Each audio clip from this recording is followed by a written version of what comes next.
Have you ever seen a cactus flower that blooms overnight? Or eaten an exotic fruit covered in what look like reptilian scales? If so, you've discovered the climbing green cactus that makes Pitahaya, also known as dragon fruit.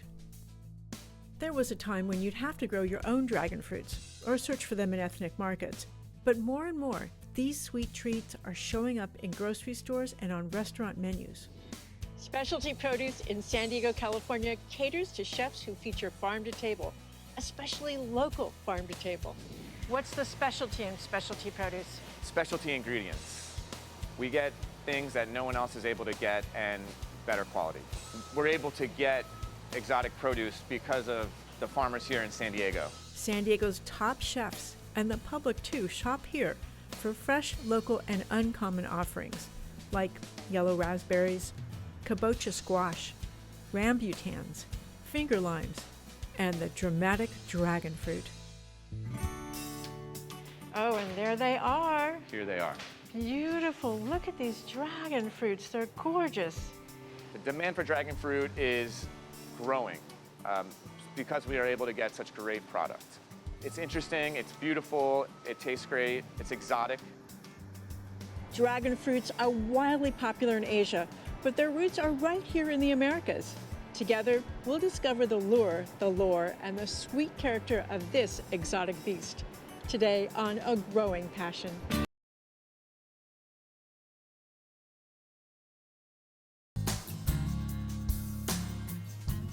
Dragon fruits grow on a climbing cactus named Hylocereus undatus, which is native to tropical Central and South America. There, the columnar cactus fruits are called Pitahaya, but the fruits of this climbing cactus are called Pitahaya, also known as dragon fruits. The name dragon fruit comes from Vietnam, where the fruits were introduced in the late 1800s. There, the fruits are grown for their beauty rather than their flavor. So the Vietnamese varieties tend to be white-fleshed and very mild. The flower bracts on the outside of the fruit reminded the people of dragon scales, hence the name, dragon fruit. San Diego County has a long history with Pitahaya. Back in the 1960s, a very serious backyard grower with a passion for exotic fruits began to experiment with Pitahaya. Today, we remember Paul Thompson for that pioneering work. He was determined to breed the best tasting varieties of Pitahaya. He also experimented with different ways to grow the plants. Nearly all dragon fruit grown in California today are based on Paul's breeding, and most locally grown varieties are from his original plants. On a foggy late summer morning, we visited the dragon fruit collection at the South Coast Research and Extension Center in Irvine, California. Here, researchers continue Paul Thompson's work. Under this type of trellis system, we're looking at about 726 plants an acre. Ramiro Lobo is California's dragon fruit expert. Ramiro, what are the goals of this plot? Well, the goal of every research we do with the University of California is to find practical solutions to problems that are found in the communities where we are. With dragon fruit, the goal of this research was to find crops that were profitable and water efficient to help local growers in San Diego County and Southern California substitute their avocados and citrus that are considered heavy water users. Here, Ramiro tests different systems for growing this climbing cactus in the region's lean soils, limited water, and extreme heat. He's also a teacher and a mentor to both farmers and home gardeners. Ramiro spreads plants and information to anyone who asks. Propagation process starts with a cutting. You can see that the original cutting for this plant goes up to here. It is this portion here, from here up to this level, which is typically about 18 to 24 inches is what we recommend. From there, the plant starts setting shoots, as you can see, and we train them up the trellis system that we're using. I like to keep the plants light so you can see the center of your pole, your central pole, and that's a pretty good balanced plant. I would say this is an ideal plant structure for this type of trellis system. Yeah, I like the fact it's low. If I were taking care of this, I could easily access the whole thing. That is something that we're also experimenting here. Originally, when we started our trellis system, the wire basket that supports this plant was placed at 6 feet high in our original plantings.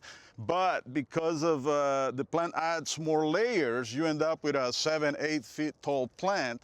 That makes it hard for the average person to really harvest and or to prune. So we lowered it to 5 feet, top it at 5 feet. So with the additional plant growth, they get to 6 feet, but it's still within reach for most people. This one's trellis, that one's on a wire. There are as many trellis systems as there are dragon fruit growers. To make it all, we used a structure with rebar and wire. The idea is that because of our topography in California, we can grow these and manage our dragon fruit plantings as an orchard, with each single plant managed as you would any other orchard tree per se. And here, the reason we have two trellis systems is we are comparing two. One is this single pole central system, and the other one on the other side is a sort of a single espalier trellis, similar to what is used with wine grapes or blackberries. Just 2 years after planting, the cuttings start to flower. Each of these beautiful, enormous, and very fragrant blooms opens for just one night. Its scent attracts nighttime pollinators like bats and moths. Then as the sun rises, the flower slowly closes. Because we have a lot of fog today, the flowers are open late. So they're not normally open this late in the No, morning? usually they wilt as soon as the day comes out. And there is about 40 days from pollination to harvest. So you can see they have different waves of flowers over time. And as you can see in the plant, we have flowers, we have ripe fruit. And its cycle repeats for about 6 times a year, depending on weather. We've been standing here for about 5 minutes, and in that time the fog is lifted and the sun's come out, and this flower is noticeably collapsing just in that small period of time. It was fully open because it was open all night, and now it's starting to close up. It's really fascinating. Dragon fruit are really unusual looking. That's part of, I think, their mystique. And these are the bracts. I want to show you where those come from. Here's the flower. The pollen goes down through the flower into the ovary down here. This part becomes the fruit. These little bracts here are these big bracts here. To protect the fruit from birds, we are using these bags. Humans are not the only ones who love to eat dragon fruit. Their sweet, bright pink fruits attract animals too, and that can be a problem for commercial growers. You don't want any bird that's pecking on your fruit. That's bird damage? Yes, it is. And what you see is they will, different finches and other small birds will pretty much carve this fruit up. They will leave just the outside shell.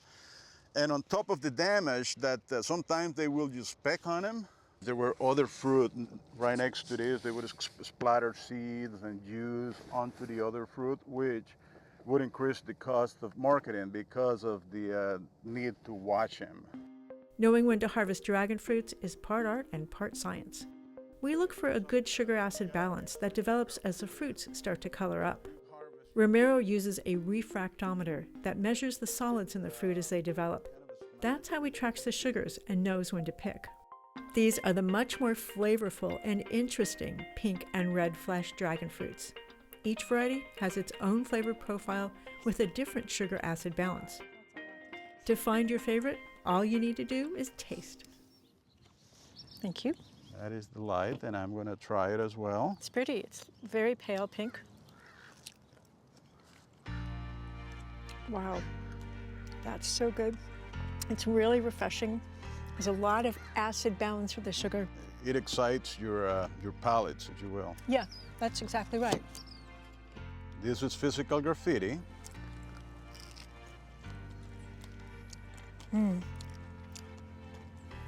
I like that a lot. It's a whole different flavor profile. It tastes richer. And it's a subtle differences, but really noticeable. And this is Armando.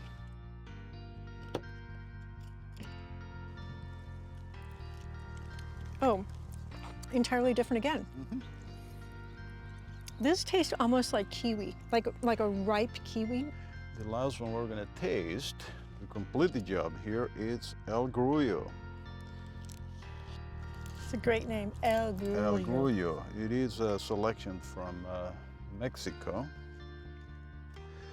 Want to hear your opinion about this? Well, the color is fantastic. To me, this one is just sweet. It's just sweet. Exactly right. There's no acid to this one. There's no acidity to this one. But they were all interesting and well worth eating, right? Each of their own, they're just different. Yes, I totally agree with that. And when you pick them, makes a big difference as well. So, and tasting makes perfect. A dragon fruit farm is different from any other farm you'll ever see. These Medusa-like cacti are a high-touch crop. So the next time you go to the store and you see one of these beauties and you wonder, where'd that come from? And why is it at a premium price? This is why. These are the ripe ones? These are the ripe ones. Neva Day owns Wallace Farms, a production dragon fruit operation in Bonsall, California. Most of Neva's 15-acre ranch is planted in the fruiting cacti. Left on their own, some of these flowers would be pollinated by bees or moths or even bats. But farmers can't leave pollination to chance. So early in the morning, Farmer Neva and head grower Julio Robles engage in a very special kind of assisted pollination. We'll maneuver around the dragon fruit. And we have this beautiful bloom that we have in a fruit bag. It just acts as enough closure so that as we remove it, see this beautiful bloom. I take our brush and I swirl it around, which will help break off more of the pollen. And the pollen's on the anthers. We just brush it right into our container. What will happen is we cross-pollinate. And so we like to collect pollen from different flowers, and we like to have a mixture. And then as we go around to the rest of the flowers, we will mix it, and we get it on the brush. And then You're doing the flower sex. We're creating baby fruit. Baby fruits. Each flower has hundreds of these fringe-like stamens, topped in pollen-filled anther sacs. These are the male parts of the flower. The female parts include a tall pistil where the pollen lands and begins its journey down to the flower's ovary, which eventually becomes the fruit. In this region, the plants flower in cycles over 7 months of the year. Every time a plant flowers, those flowers can produce fruits. So, unlike other crops, a single plant has the potential to produce fruit over and over again in a year, as long as its flowers get pollinated. Every morning, Neva and Julio collect the pale, powdery pollen that they brush onto the pistils and set fruit for the next round of harvest. You're picking from these now? We're picking from these now, and we're setting up our 5th bloom. And we will probably set that bloom in a couple of weeks. Wow. Yeah, and we're hoping for a 6th bloom. It's possible this year. A 6th bloom. 6th bloom, which would make our season. High five, let's go. Neva is a new farmer. She's also a former Olympic caliber cyclist who had a successful career in sales and marketing. So she uses all of that background, along with her energy and dynamism, to grow this operation. Why dragon fruit? Why are you doing all this? What's behind it? We were looking for a lifestyle change. And so back 2 years ago, we found Bonsall and we found Fallbrook, and we knew we were going to have a crop. And we were just so fortunate that the crop we ended up buying into was dragon fruit. How many acres are here? We're approximately 15 acres. And how much do you produce in a season? We produce 20,000. 20,000 pounds? 20,000 pounds, yeah. Wow, how many different varieties? We have 19 different varieties here. What's your star varieties? Our star varieties are American Beauty, which is my favorite, Physical Graffiti, and Robles Red. Now, this is clearly not a do-it-yourself project, and it's not a low-maintenance project. I mean, I'm just looking at the trellising. To keep these going has to take a lot of work, right? It's very high labor, and so when the farm started, it was to reduce water costs. And so this is a low water production. However, what you trade in water, you put back into labor. Neva works from sun up to sun down. Julio does too. He planted most of this grove before Neva took over. He even has a variety of dragon fruit named for him, Robles Red. With Julio's expertise, advice from researcher Ramiro Lobo, and a big dose of determination, Neva expects to break even after only 3 years of farming. I'm the jack of all trades, so I do the business aspect of it, the paperwork. I hardly get any office time, but it's necessary. And then I'm out in the field, I'm doing irrigation, I'm learning all the time. Do you like it? I love it. I love it. What about it do you love? I absolutely love being outside. And I love the fact that it's a mental and a physical job. So you're always trying to figure out what your plan is and what you're doing and are you doing it right?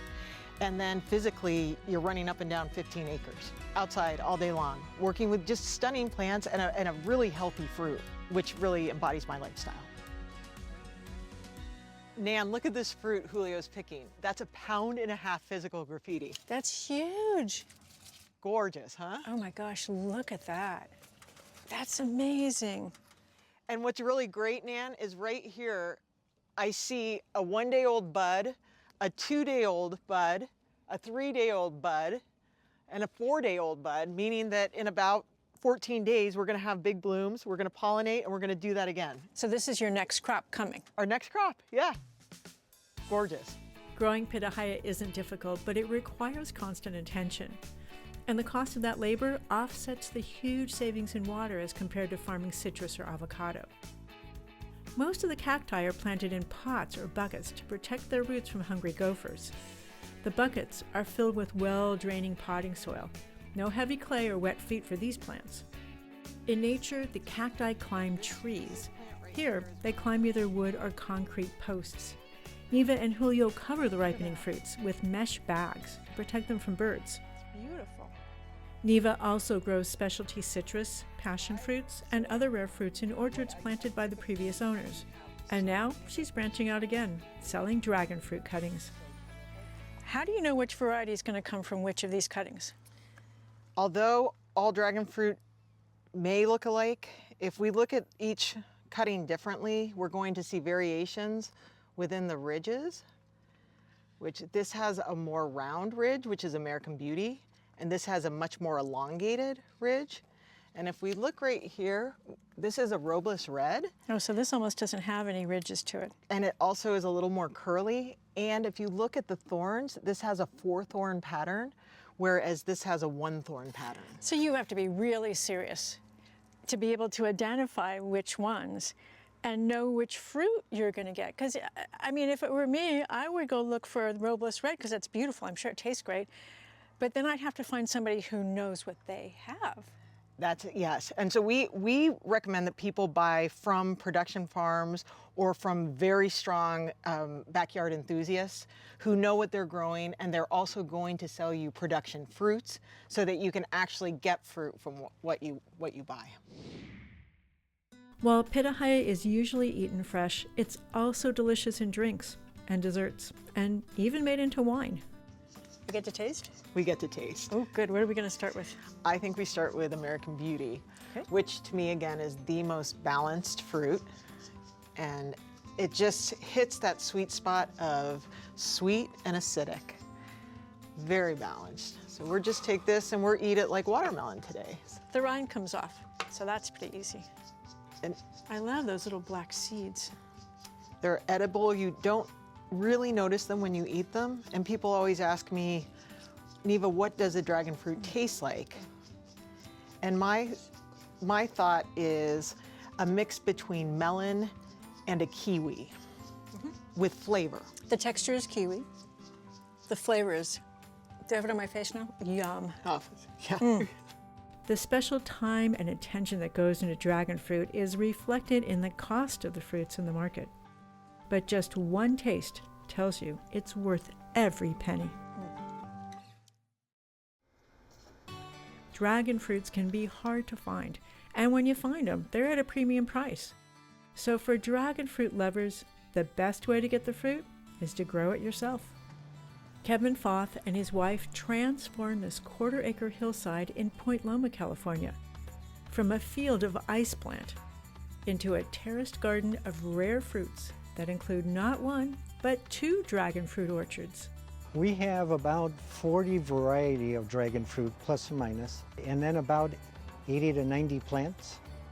We grow them in a way where we can get a lot of variety. It takes a lot of maintenance, but if you control the growth, you can have a lot of different plants. Kevin's an engineer who takes a very calculated approach to gardening. So we have 12 plantings in this small garden, and there's 2 to 4 plants per post.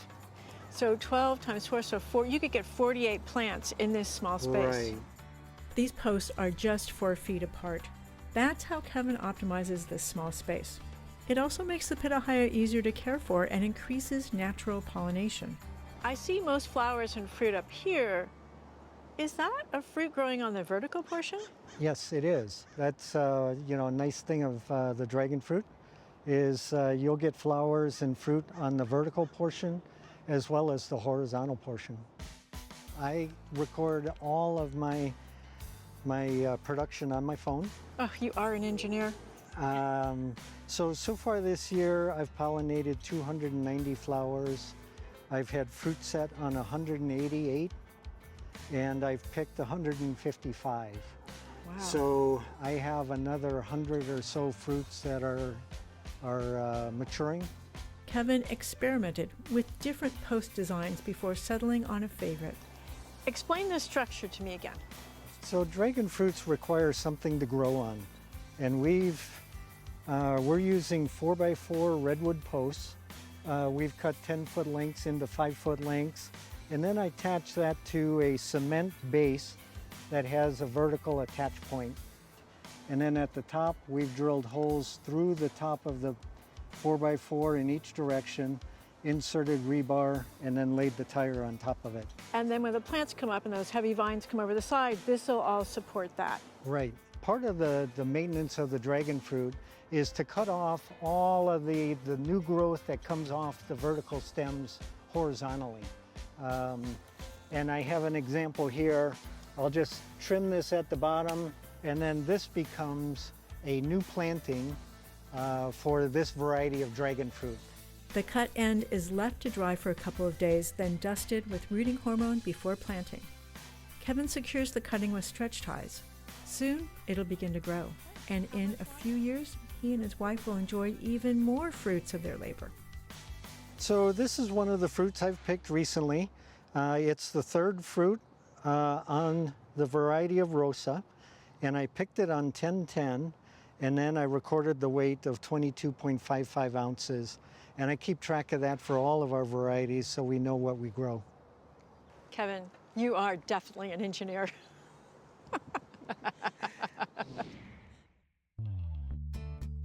While dragon fruit is delicious eaten fresh, skilled chefs take it to a whole new level. At Huntress Steakhouse in San Diego, executive chef James Montejano creates unusual and delicious dishes using dragon fruit. This is kind of like, we call it a musée, so something that you would get as a starter right before the meal. Hamachi, which is yellowtail, which I'm going to incorporate with the dragon fruit. And then I'm going to mix the scallions in with some like a wasabi dressing, toss it, it's almost like a poke. Then I'm going to garnish also with this hidden rose apple.